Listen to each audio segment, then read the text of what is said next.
Bonjour à tous, c'est Leto et on se retrouve aujourd'hui pour la 22e vidéo sur ce let's play de Dark Souls 3. On est toujours sur un build de force et après avoir visité les grandes archives, on va enfin s'attaquer aux derniers seigneurs des cendres qui sont les frères Laurian et Lothric. Alors je vous prie de m'excuser, sur la dernière vidéo j'avais dit que c'était la 22e, je me suis trompé, c'était la 21e. Donc voilà, je tenais à corriger ça. Bon, on est parti. Du coup, le boss en question fait partie très clairement de mes boss préférés. Il est clairement dans mon top 5. Je dirais qu'au niveau des boss hors DLC, je pense que mon boss préféré en premier, je dirais Yorm. Le second, je dirais que c'est le Nameless King, le boss de la zone optionnelle qu'on fera après. Mon troisième boss préféré, je dirais que c'est les Abyss Watcher. Quatrième, Lothric et Laurian. Et le cinquième, Gundyr Champion. Voilà. Et donc ce boss j'aime beaucoup parce que vous allez voir que le dialogue qu'il va nous dire va nous inciter à faire la fin où on n'entretient pas le feu. Et je trouve ça vraiment super intéressant. Puis il y a aussi le fait que vraiment ce boss... Ah mince, je me suis trompé d'ascenseur, je pensais l'avoir rappelé, bon c'est pas grave. Puis il y a aussi ce boss, j'aime beaucoup son combat. Au début on va juste s'attaquer à Laurian qui a perdu l'usage de ses jambes. Et ensuite son frère va le rejoindre dans la deuxième phase. Mais moi ce que j'aime beaucoup c'est que Laurian peut se téléporter pendant ses attaques. Vous verrez en fait il va en enchaîner 3. Il va faire 2 attaques directes et la troisième il va se téléporter et se retrouver dans notre dos. Et j'aime beaucoup cette mécanique, je trouve super intéressant. Puis dans ce combat, vous verrez la musique, tout, enfin vraiment, je trouve que même la musique est parfaite. Enfin, c'est vraiment, il y a vraiment une ambiance que j'adore dans ce combat. Je suis vraiment pas sûr de le réussir du premier coup, hein, parce qu'on arrive vraiment maintenant sur des boss un petit peu plus compliqués. Mais après, c'est un combat que j'adore faire, donc ça me pose pas tellement de soucis. Par contre, je vais juste changer d'anneau parce que il me sert à rien à ce moment-là cet anneau. Vous savez quoi, on va mettre la chevalière tachetée, voilà, ça ira bien. Juste fermer l'ascenseur, hop. Et donc là, souvenez-vous, on se retrouve juste derrière ce grand chemin où on devait courir. Et donc là, on est à l'abri des regards, on peut ouvrir la porte tranquillement, personne ne nous verra. Vraiment, ce raccourci, cet ascenseur est vraiment super utile. Regardez-moi cette vue, vraiment. Cette fin de jeu est vraiment magnifique. Et voilà, on se retrouve dans la salle du trône du 4e seigneur des cendres. Alors écoutez bien le dialogue, tout, enfin vraiment, savourez.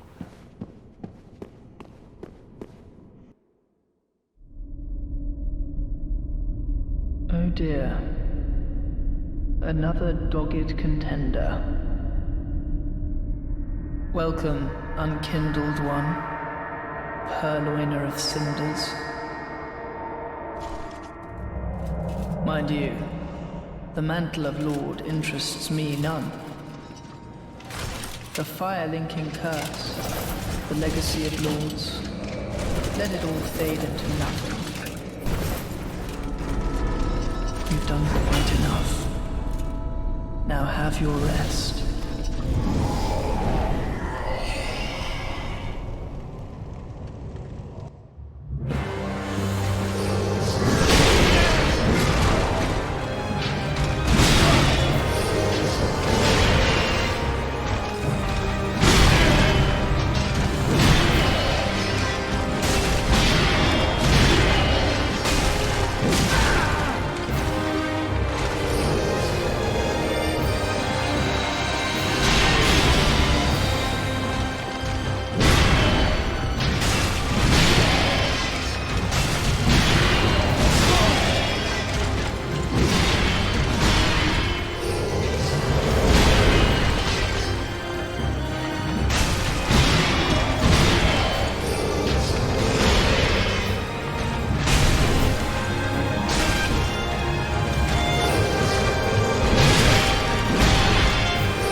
brother. I'm on my way.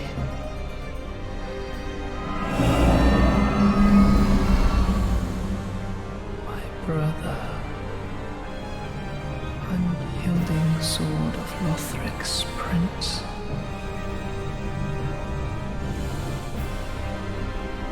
Rise if you would. For that is our curse.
Quel dommage, il manquait pas grand chose, dommage.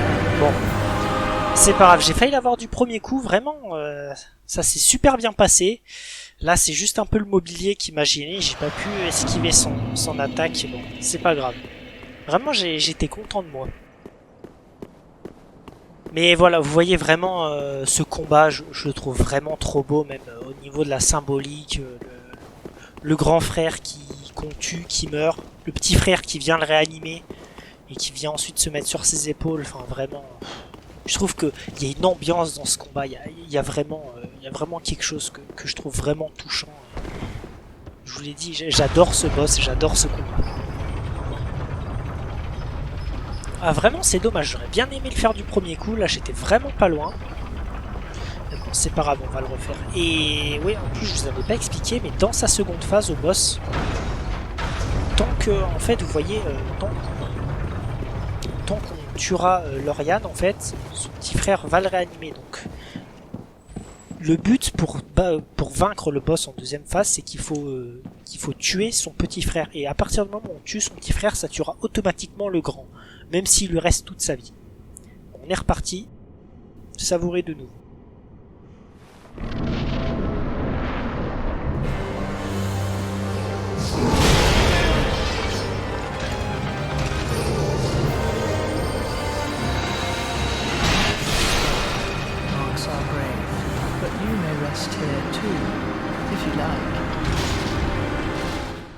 Bon, et bah, epic fail, hein. C'est pas grave. Je l'ai perdu de vue. C'est ça qui est un peu embêtant, c'est que au niveau du lock après, parce que c'est vrai que c'est un boss que je préfère lock, Après, quand il nous fait son attaque de magie qui se met derrière nous, on n'a pas beaucoup de temps pour le retrouver de vue et pour pouvoir le lock, pardon. Et là, je l'ai un peu perdu de vue et du coup, je me suis pris de plein fouet son attaque de magie. Et je crois que son attaque à ce niveau-là, elle vous OS. Carrément. Juste, je vais mettre une bresse pour augmenter un petit peu ma vie. On fera toujours ça en plus. Bon, c'est pas bien grave. On va dire c'est l'epic fail de la vidéo. Et ouais. Là vraiment, je lui ai pas mis un coup par contre. J'aime pas du tout au tout début. À chaque fois il le fait, il se téléporte sur nous. Quand vous mourrez, vous verrez à chaque fois, normalement il fait cette attaque. Vous entrez, il vient se téléporter sur vous. Et c'est une attaque que j'ai toujours du mal à esquiver au tout début. On est reparti une troisième fois.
Et voilà, on l'a eu.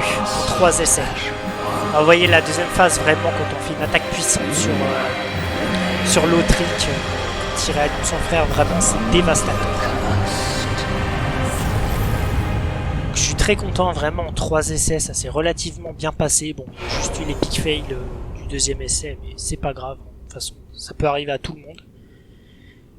Et eux aussi, j'aimerais célébrer leur mémoire à ces deux-là, parce que vraiment, j'ai trouvé hyper touchant. On sent qu'ils sont comment esclaves de cette malédiction. Ils n'ont jamais eu envie d'être des morte-flammes. Et vraiment, ça me fait de la peine pour eux.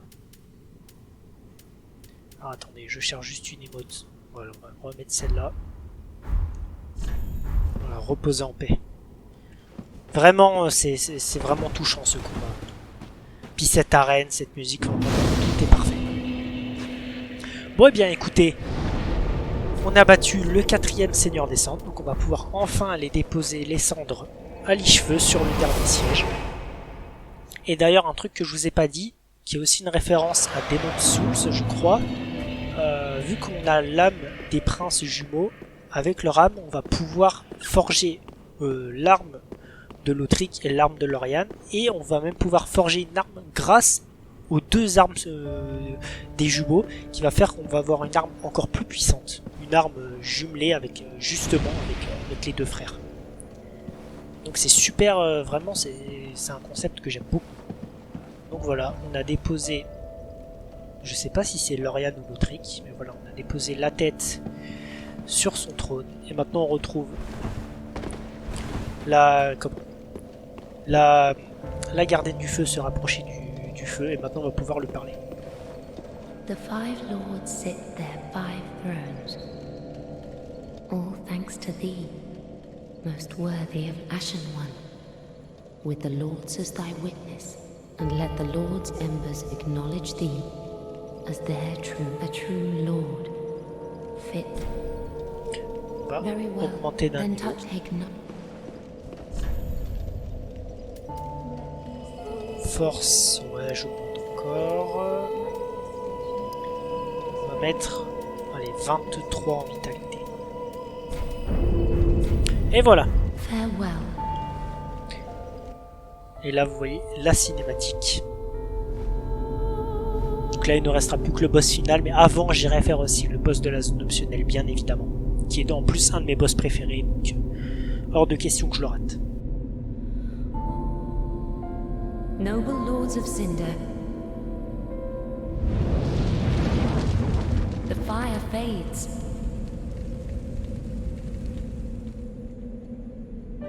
And the Lords go without thrones.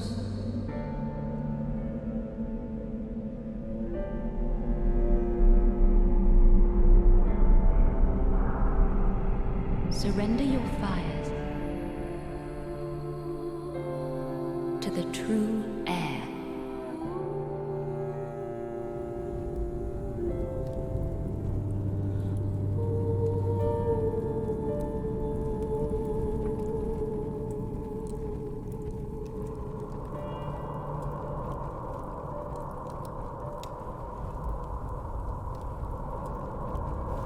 Et voilà. Vous voyez que maintenant tout est devenu sombre. Et qu'on a enfin l'héritier légitime pour porter la flamme contenant les 5 âmes des seigneurs des cendres. Et donc on va enfin pouvoir accomplir notre mission.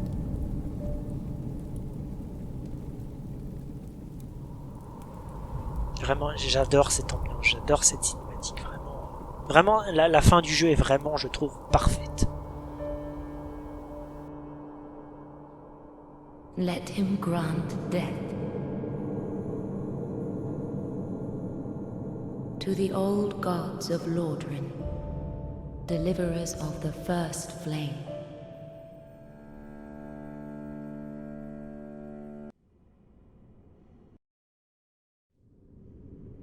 Et voilà, donc là vous voyez qu'on se retrouve au Kiln de la première flamme, exactement le même nom que la dernière zone dans le premier Dark Souls. Vous voyez que c'est un lit-feu abandonné, où il n'y a plus personne. Donc là on va allumer le feu. Et donc je vais pas faire cette zone là tout de suite, je vais le faire dans une autre vidéo. Donc, bien évidemment, ne vous inquiétez pas, on peut retourner à lit-feu, il n'y a aucun souci. Là, sinon c'est vrai qu'on serait contraint de faire tous les boss optionnels avant cette zone. Ce qui est un peu dommage, là on a vraiment une liberté un peu dans l'ordre qu'on veut. Et bien écoutez, on en a terminé avec cette vidéo, donc dans la prochaine vidéo on va s'attaquer à la zone optionnelle, à la dernière zone du coup, qu'on va faire avant le boss final. Et donc moi je vous dis à la prochaine, et ciao.